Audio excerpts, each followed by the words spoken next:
Alright, this is part 1 of the first sleeve. Okay, we are at the sleeves. Now I already put my ribber on the machine without even thinking about how much harder it is to put the sweater on with the ribber still on. So, if you haven't done that part yet, do it first. Yeah, just leave your ribber off, is what I mean. What you're going to do is you're going to find the bad side, which is where your yarn marks are and all your seams. Bad side to you, front side to the machine. Come up through the center. Take all your yarn tails, move them towards you.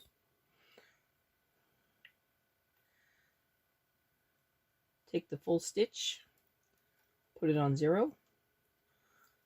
Go on this side, find the full stitch,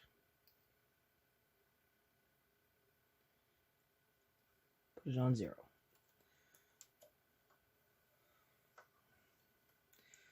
Now, go to 79.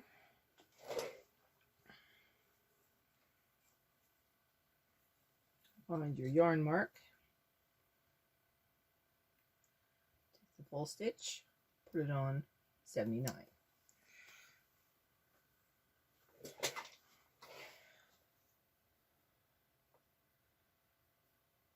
Yarn mark is there.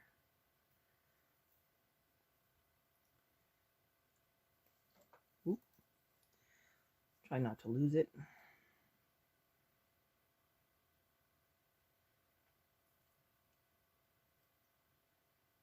Find the full stitch. Sometimes it's a little tricky because it was on a purl stitch.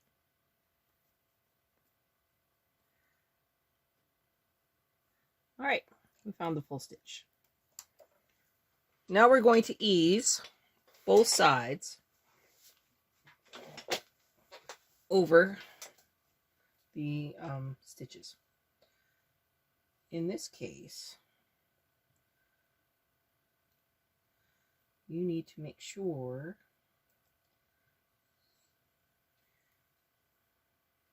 that you are on the proper edge. Now I do remember it being a ribber stitch.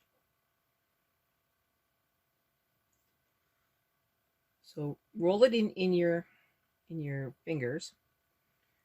So it was 2.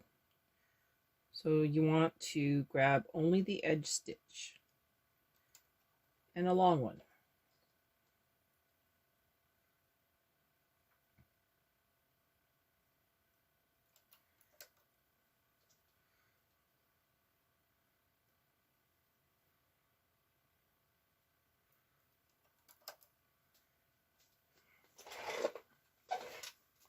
And don't worry, I'm going to be playing with these a little bit.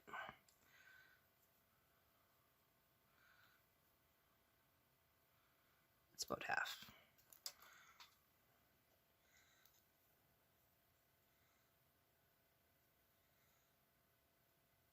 And that's about half.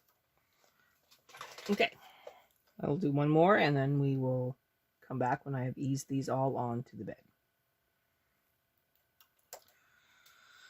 When I am done easing them on, we're going to knit 1 row, tension 6. So I will need to change from my connecting arm back to my sinker plate. I shouldn't have taken that off.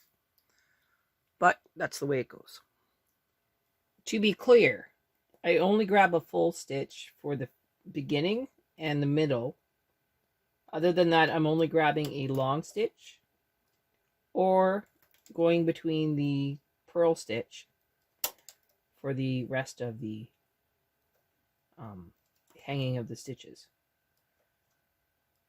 If you want to hang a full stitch, you can go ahead and do that, but I don't.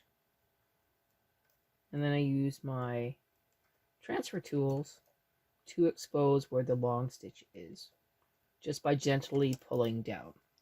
And that's how I ease everything up.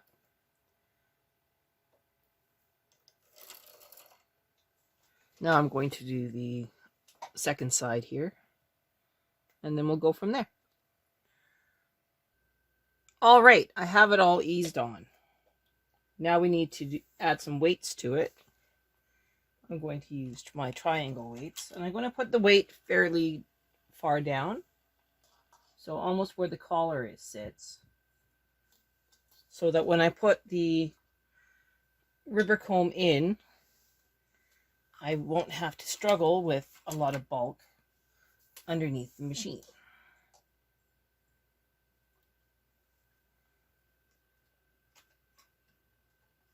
And I'm going to use quite a lot of weight, just to be clear. And then I'll take it all off when I go to actually put on the rubber comb.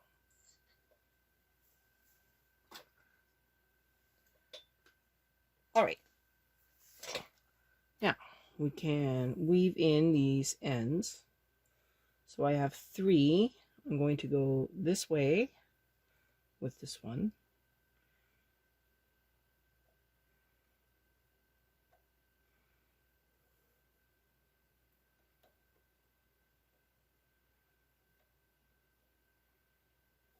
Okay.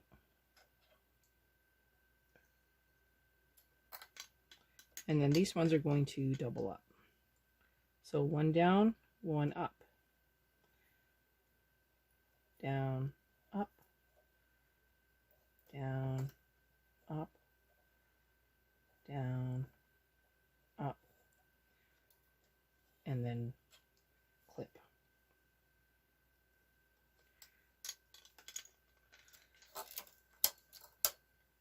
I could just knit across with the connecting arm on and the ribber up, but I'm not going to do that. I'm going to change the sinker plate.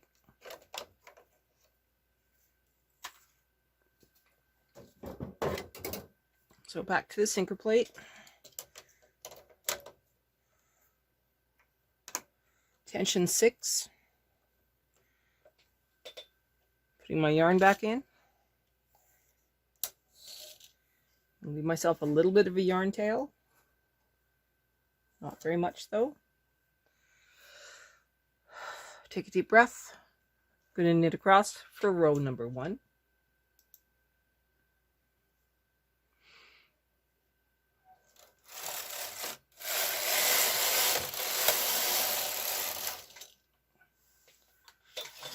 Make sure that you change your tension on your ribber back to 6.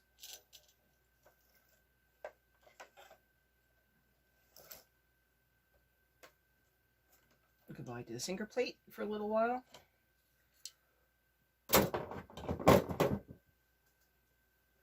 Back to the connecting arm.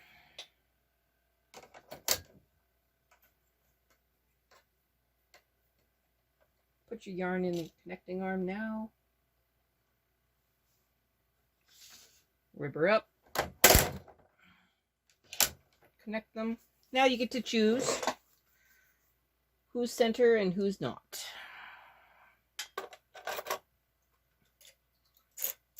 I like to keep center at 0 and keep those as knits.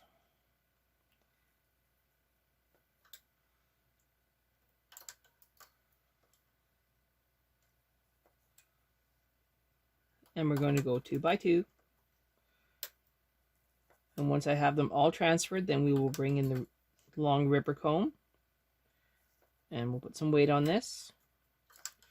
I'm also going to try and remember to put yarn marks every 25 rows, so that when I go to seam this, I can actually find the seams and they will match up. Another thing I'm going to do different is I'm going to keep the end stitch on the main bed. Doesn't matter what it's supposed to be, it'll always be a knit stitch instead of a purl. So I'm going to finish transferring and then we'll come back. Okay, I am finally on the left side.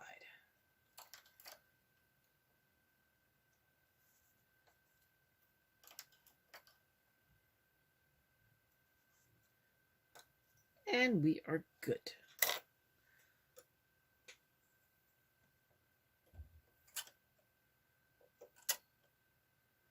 That's all good. That's back. Now, we need to put in the river comb. So I'm going to lower the bed. I'm going to use my favorite river comb. Come in from the right side.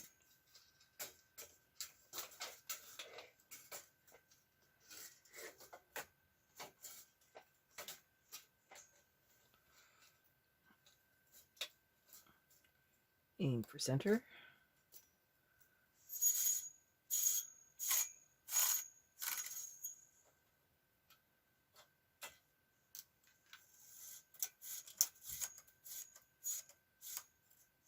Now, because there's no bulk in the middle, it's actually really easy. Okay, it should be really easy.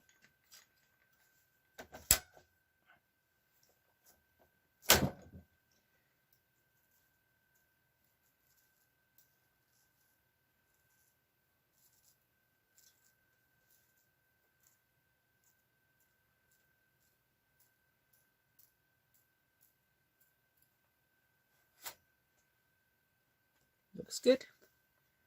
I'm going to put on my weights again. Transfer up from the triangle weight. Actually, I'm going to remove the triangle weight now.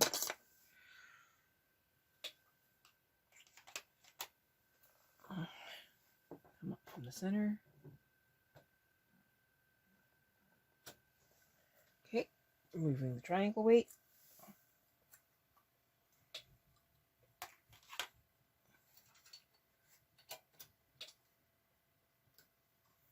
Okay, right here, I'm going to have an issue. Just to be clear, I already know what's coming.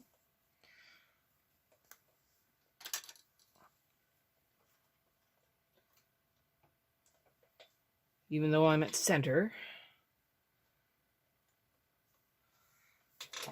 it is going to catch on this bracket, so I have to be aware of what's about to happen and not be surprised.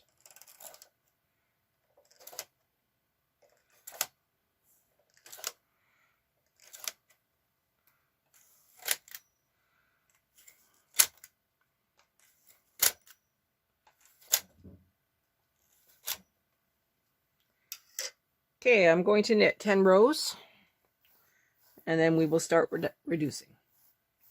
Tension 6, nothing is weird.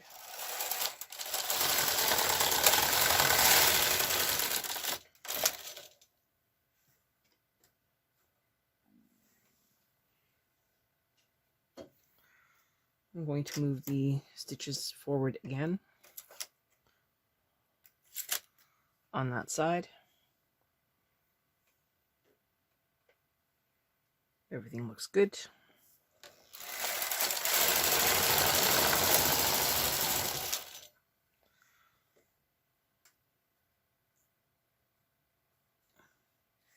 Okay, so far so good.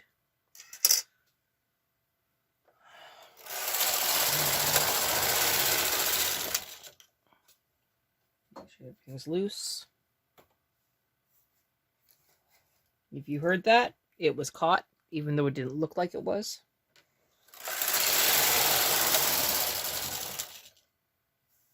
Okay, that's row 5.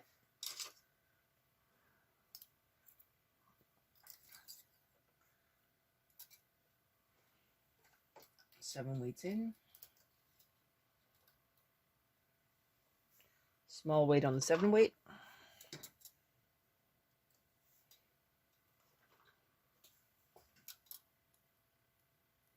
And I'm going to add 2 more barrel weights, big ones, to 30 and 30. All right, now we should be fine to knit the next 6 rows.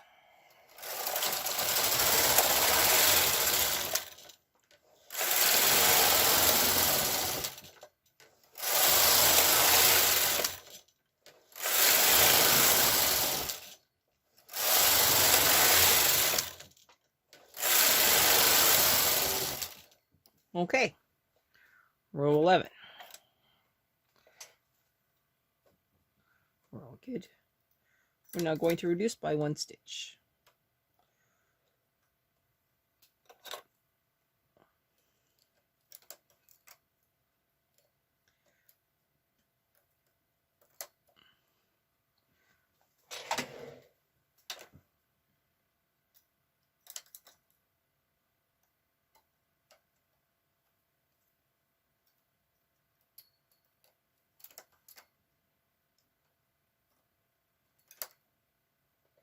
Okay.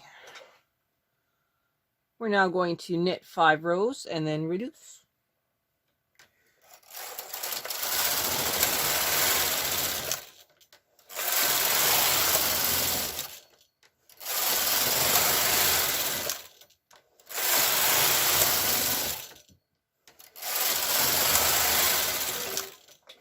Reduce again.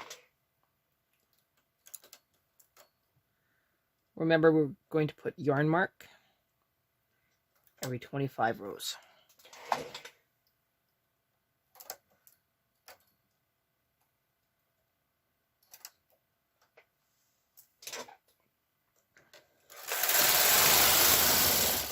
Five rows.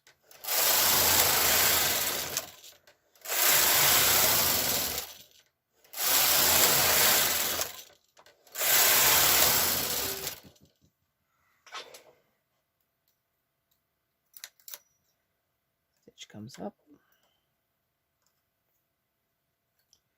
Stitch moves over.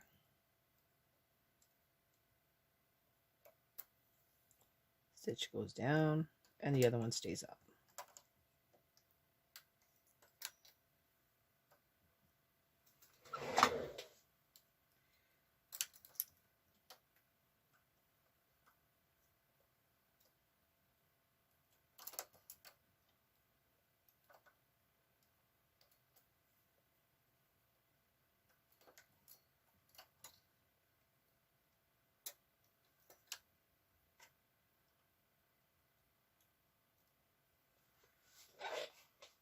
Everything looks good. 5 rows.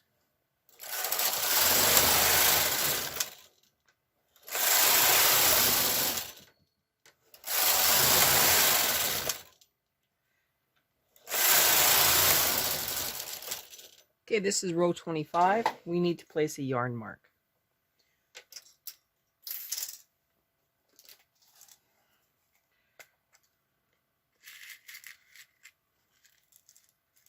You can either do yarn, or you can do these little metal thingies. I'm going to use metal thingies.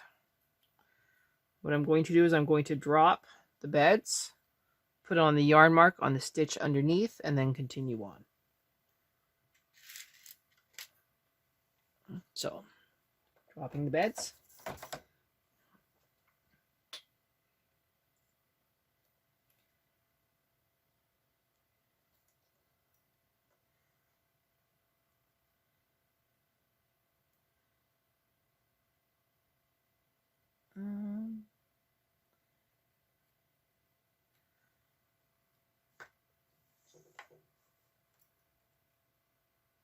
Going between.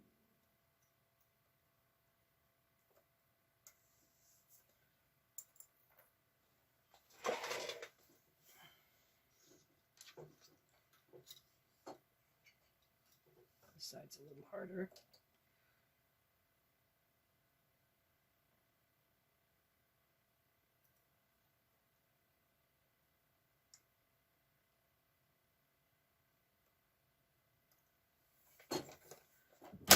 Back up goes.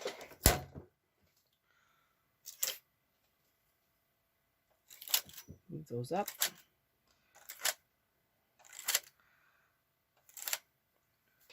Now, knit across and do the reduction.